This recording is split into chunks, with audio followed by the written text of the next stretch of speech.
Doom, the Dark Ages. Disappointing, says some. Nay, says I. I had an absolute blast playing it with my friend, and even though we were playing it on Nightmare, we only got stuck on a handful of fights. This is definitely the easiest of the modern trilogy, and I think that's mainly due to the shield and the parry mechanics. But the difficulty sliders change that, and standard Nightmare is not as hard as it can get. And I'm not just talking about damage to the player. So I thought I'd see what the game is like when you max out some of these sliders. Spoiler alert. It's insane. Starting with a base of Nightmare, I made the following changes, leaving everything else as standard. Parry window, minimum. Atlan dodge window, minimum. Brink of death, hard. I'm going to leave that where it is, because I don't actually hate myself. Enemy aggression, most. Projectile speed, fastest. Resource value, lowest. Life sigils, 0. Oh, and one more thing.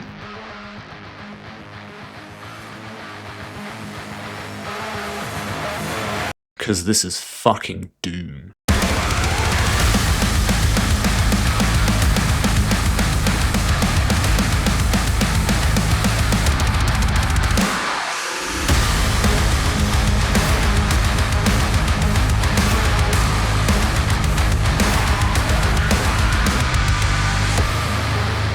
Alright, let's do this. The first level was pretty easy, and a little bit disappointing, because the projectiles didn't seem to be very fast. The Pinky Rider arrow shots being the exception. It does say that not all projectiles are affected, but I think it's just that the Imstalker crosses are pretty slow to begin with. No. Yes! This level's pretty much just a tutorial for the game mechanics anyway, so I wasn't really expecting anything too difficult. Oh, what? I want to shoot him in the face! In level 2, I got my first taste of real melee combat with the Hell Knights. Oh shit. This parry window is smaller than I was thinking it was. And aside from getting into a little bit of trouble with a Mancubus, this level was also pretty easy. If I do this really easily, I'm going to bump it up to 120%. This battle went surprisingly well. I remember getting stuck on this battle for quite a while in my first playthrough. But in this playthrough I only died once in each phase, so I held true to my word and I upped the game speed to 120%. But of course, the next level is the first Atlan mission, so I'd have to wait to see how it affects the main gameplay loop. But I did get to test out the small Atlan dodge window, and combined with the extra game speed, I actually found it quite challenging to not get hit. What? Ass crack. Some of the attacks were alright, but the projectiles from the armoured titans were the bane of my existence. Balls! Luckily, you get quite a lot of health for each kill, so I managed to get through without dying. Even the mini-boss with the shield at the end wasn't really much of a problem.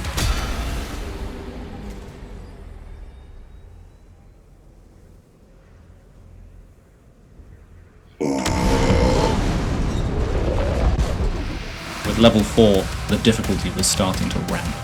Obviously the game speed had an effect, but it was quite difficult to determine how much of an impact it was having. Jesus Christ. Even after some research, I'm still not sure if it affects the size of the parry window. One thing's for certain though, it was definitely affecting the projectile speed. Most notably the shield projectiles and the armoured Mancubi's gates. It also massively affected the projectiles in the dragon section, as sometimes I felt I had to press the dodge button before the projectile was even shot, just to make sure I would dodge in time. I think the increased game speed actually helps with the cyber demons, because some of their attacks have delays, which are reduced as the speed increases. Still, you've got to be on your toes. The next level is the Unholy Siege.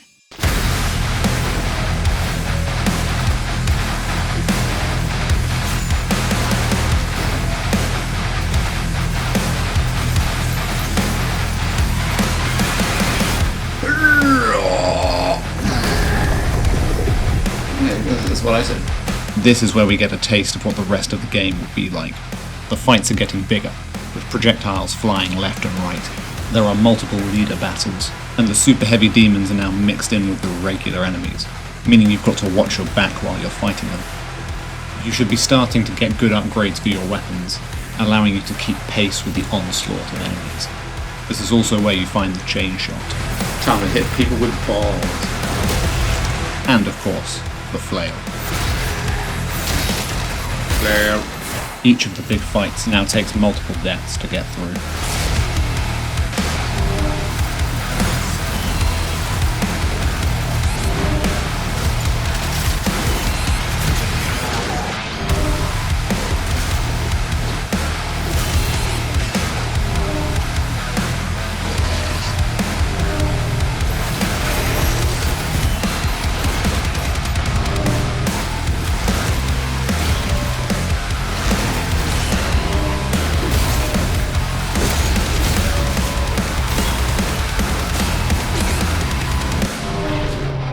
After breaking the siege, we begin our journey to the Forge. The game is in full swing now. Every fight is either huge or dealing with dangerous enemies in a small space. Almost all the demons have been introduced now, including the Whiplash, which is by far my most hated demon. The reduced parry window amplifies my hate towards them. Their melee attacks have a surprisingly long range. You can't snare them with your shield saw while they're squirming about, and with all the speed increases, their cross projectiles are rather difficult to get away from. On their own, they're easy enough, but mixed into a large fight, they are a nightmare to deal with. Another enemy introduced is the Agadon Hunter. Let's go, Tiny. I feel that this enemy has benefited greatly from the increased projectile speed. At standard speed, their projectiles while shielded felt a bit slow, but with these settings, they are truly dangerous. Our first date went exceedingly well. First try. I'm not sure it's supposed to go down that quickly. Though our second encounter was a brutal matchup, mainly due to the friends he brought with him. This is where I got my deep loathing for the imps. With their quick movement and now quicker projectiles, they irritate me beyond belief. Their attack-blocking gate projectiles caused my downfall on many occasions. These imps with those shield things. After finally breaking it off, we head to the Forge to gain our first rune, Ground Fissure. I swore by this rune in my first playthrough. When fully upgraded, has a wide and long-reaching area of effect, deals high damage, and affected enemies drop armor. I'd been looking forward to getting this for the whole playthrough. With the rune in hand, we go straight to hell. For me, this was the hardest level of the game. Despite the newly acquired rune, the fights are brutal, which makes sense since this is the demon's home. Of particular note was this small Gornest skirmish with a Revenant leader. I hate Revenants at the best of times, especially with these faster projectiles. Their strings of grey skulls are difficult to avoid and drain your shield bar rapidly, leaving you open for their more hard-hitting attacks, like their double green skull attack, which is now like a bullet. But here its leader status makes it immune to the shield saw, meaning I can't pin it down in one place. The small fight area means that once the other demons pour in, it gets rather crowded. I spent a whole 20 minutes on this one fight alone. Yes! Yes! God fucking damn it, yes! That was AIDS. The other hard hitter was the Cyber Demon leader fight. Oh no, it's this one. From the Arachnotron firing its turret from Vantage, to the man himself, and of course another Revenant, this fight was horrible. There was so much going on that I only actually made it to the leader a few times. But like all before him, I eventually brought him to his knees. Oh, eat my fucking balls. After powering up the mech and dismantling some titans with my new toy, I made my way to Azrak's fortress. Sadly, he wasn't there to greet me, and instead I ran into my ex's twin sister and her flock of hens. After making her see things from my perspective, we head back to the Sentinel command station. The base is being attacked by a hentai monster, but I'm fighting the weapon controls as much as the demons themselves. No, I don't want that one. I want that one. And then I want that one. The weapon classes are my only real criticism of the game. I feel that it makes using shortcuts for weapon selection a bit too clunky, because you don't select a weapon, you select a class. So you have one quick select button for 2 weapons. You press it once to produce whichever of those 2 you used last, and you double tap it to produce the other one. This means that in the heat of a fight, I have to remember which of the weapons I used last in order to select the right one, which, as well as taking my focus away from the fight, also makes it much more difficult to form a muscle memory. And if you get it wrong, at best you'll fire the wrong weapon, and at worst, the extra time it'll take to switch to the right weapon could have dire consequences to your longevity. This level is also where you acquire the Ravager. I don't think it's a hot take to say that I think this weapon is a bit overpowered. Not because of the damage output, because we already have the grenade launcher, but I think the damage combined with the amount of ammo you get for it makes it a bit too good in all situations. I didn't want to use this weapon this playthrough because of how overpowered I think it is, but then I realised that, like all of the weapons, it does have its place. It's good for dealing high damage to fast-moving enemies, so to my joy, it completely destroys whiplashes, and it is handy for getting you out of some sticky situations. The other acquisition here is the auto turret, but I didn't fully upgrade it until the Spire of Nerathum. Of the runes, I was a firm believer in Ground Fissure, but that was not the saviour of this playthrough. The strength of Ground Fissure is in its area effect, but it's over too quickly.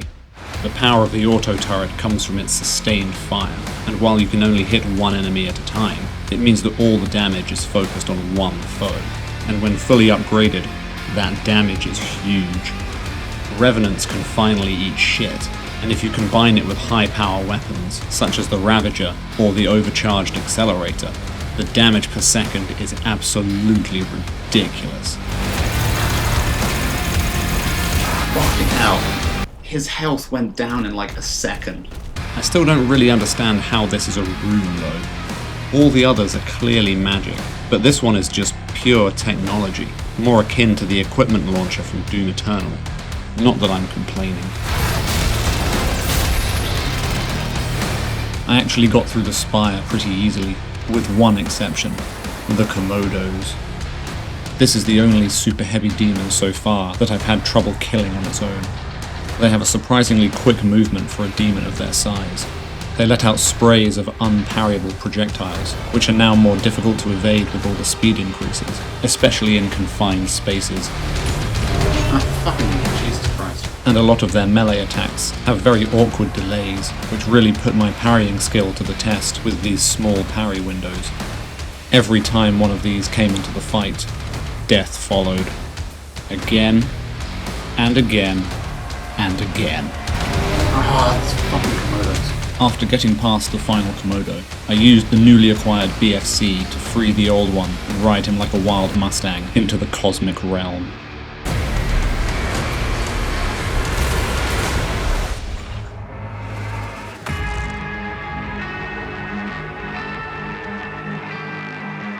This is my favourite part of the game. I love the artistic design. It's so alien and so different from anything we've seen in the series so far. We're introduced to interesting and difficult new enemies, such as the Cosmic Barons, whose saw projectiles are now much more difficult to parry, since only a random 1 out of the 5 is parryable, and they now come at you with tremendous speed. And the Acolytes, who haven't seen much of an improvement with the difficulty sliders, but are still very difficult since you have to effectively kill them twice, all the while avoiding the traps they place on the ground. If you've been diligent in your exploration, you should have been able to upgrade your favourite equipment by now, and your loadout should be full, with one exception: the Dread Mace. If I'm being completely honest, I don't really use it. No! The damage is good, but it's a bit too slow for my taste, and after using the flail for so long, I find I miss the enemies dropping armor when I hit them. With the resource value set to lowest, a hit with the mace only replenishes half of my ammo, not the full stack that it claims. And with only one very slow charge, I feel that I lose more than I gain when I use it. There are also some really tough fights, the worst being this optional fight in the Temple of Lomarith. I'm gonna hate this so much. The arena is tiny, and throughout its 6 waves, it uses all the demons I hate the most, including a wave of just so many imps, and a final wave of a revenant leader and 2 whiplashes. You don't need much of an imagination to understand how much I hated this and how long it took me. No! I could have skipped it, but I was going for 100% completion. After escaping the mountains of madness, Cthulhu was complaining of a tummy ache, so I said I'd go inside and have a look for him. And sure enough, in his chest cavity there was a nasty infection. I tried administering some antibiotics, but the bacteria was too strong, so I opted for surgery.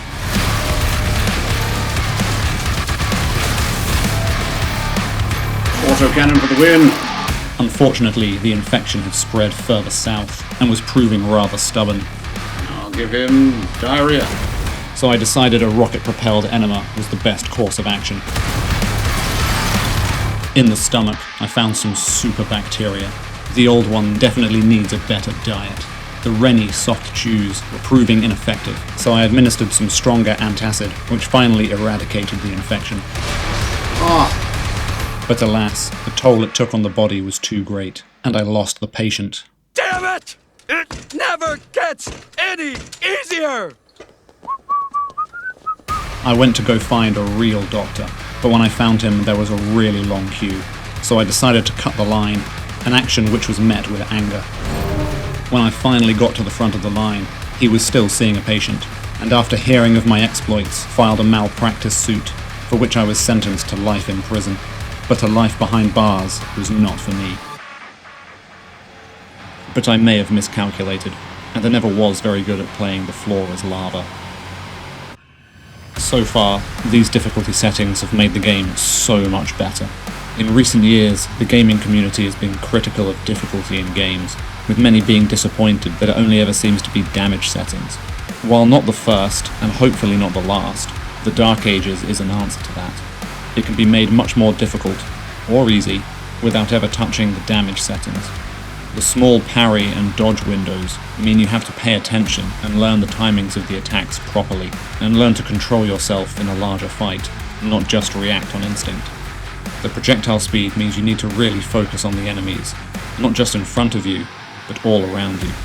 Environmental awareness is much more necessary now, as the fodder demons pose much more of a threat. If you're not paying attention to your surroundings, they can more easily kill you, or at least soften you up for the bigger enemies to finish you off. The setting I was surprised the most by was the resource value. It's one of the most important settings of them all, not because of the amount of ammo that you get, but because of the size of the health and armor packets. With the value at minimum, the packets you find lying around will only restore 5 or 10 points, and a good whack with the flail will only get you like 4 points of armor, so trying to refill your gauges is a challenge in and of itself.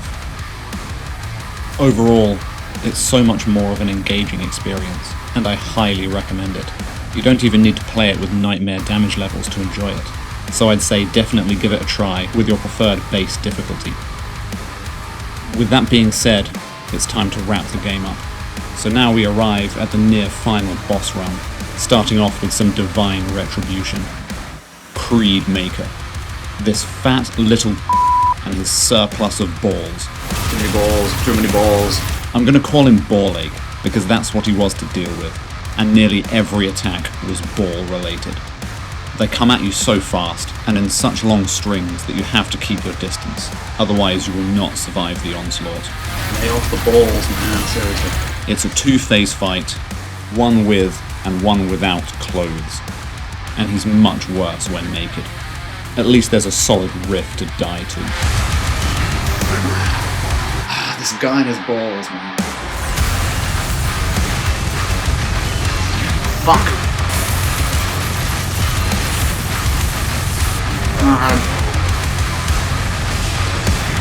Oh, what? I got caught in a ball area.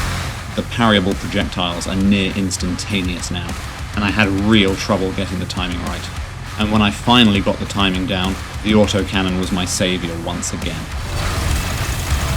Yes, face to the face. Face to your balls. Next on the bill is the old one, resurrected by the Doctor. We're back in the mech for this one, but first I have to make it through a small army of titans, and I'm playing terribly. Too early again.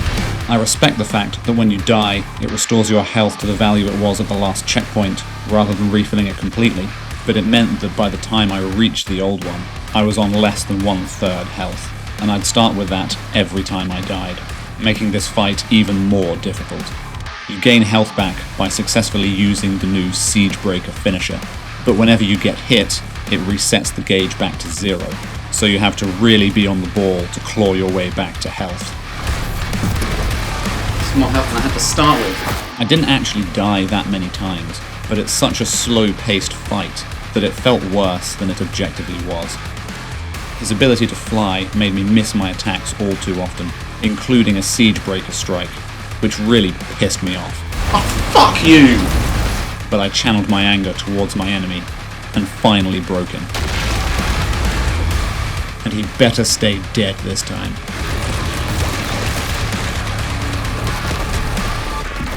Now there's only one left standing in my way. Azrak himself. I switched to the Dread Mace because it does both good stun and health damage, plus it charges much quicker because of all the parries, and that's what this fight is all about. I struggled with them at first because there's a few awkwardly timed ones, but it didn't take me too long to get the hang of it, and once I did, this first phase was over pretty quickly. Right, phase 1, done. He transforms into a more classic demon skin, and we continue our brawl into phase 2. He's got a few new moves now, including an unparryable ranged attack, which destroys my shield health in one hit, for him to then follow up with a high damage strike. I didn't figure out what to do to combat it until phase 3. What the fuck am I supposed to do against them? He now uses his summons more often, which took me way too many deaths to realise the shield saw is the best way to defeat them. Okay, right, yes. There's also these spike towers, which explode into projectiles after a time, so you have to destroy them quickly, which is easier said than done while Azrak is on the offensive. After a random death, I encountered a glitch where the accelerator no longer charges, but I didn't notice for ages, so my damage output was subpar for most of the fight. Wait. This isn't charging up. When I finally realised and switched to the Ravager, it only took me a few deaths to get past him. Oh, section 2 down. He didn't like this very much, so he killed my dragon.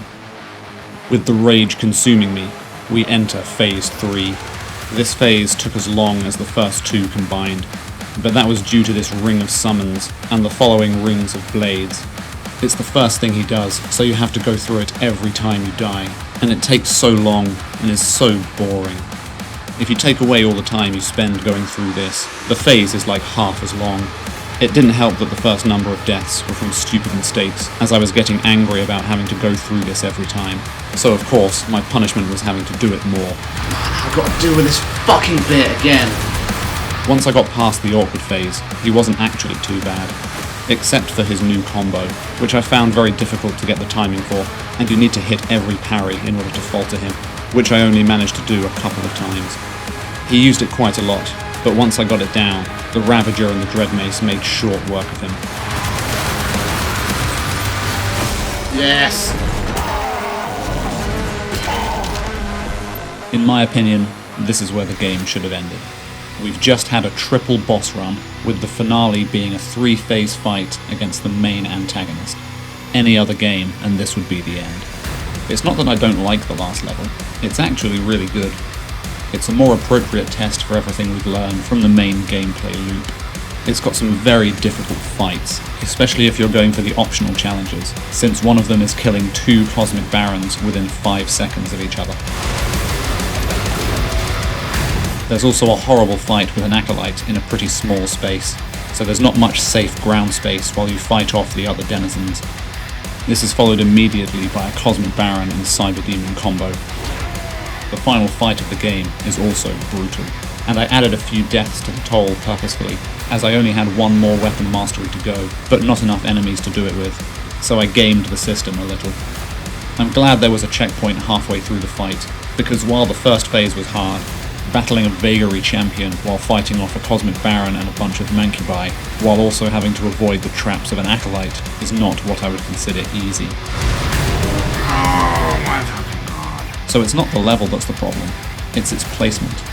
Had this come before the Old One and Azrak fights, it would have been perfect. Instead, we end on a whimper. The real final boss is very underwhelming compared to the ones we fought before. It's not very difficult, despite there being 2 of them. They seem to take it in turns fighting you, with one being protected by a shield and only rarely attacking, while the other one's on the offensive. The projectiles are still rather slow and easy to evade, and in the first phase I didn't even die once. The second phase is just the same as the first phase from the previous Azrak fight, so there's nothing really new here either. I died a couple of times, but only from silly mistakes.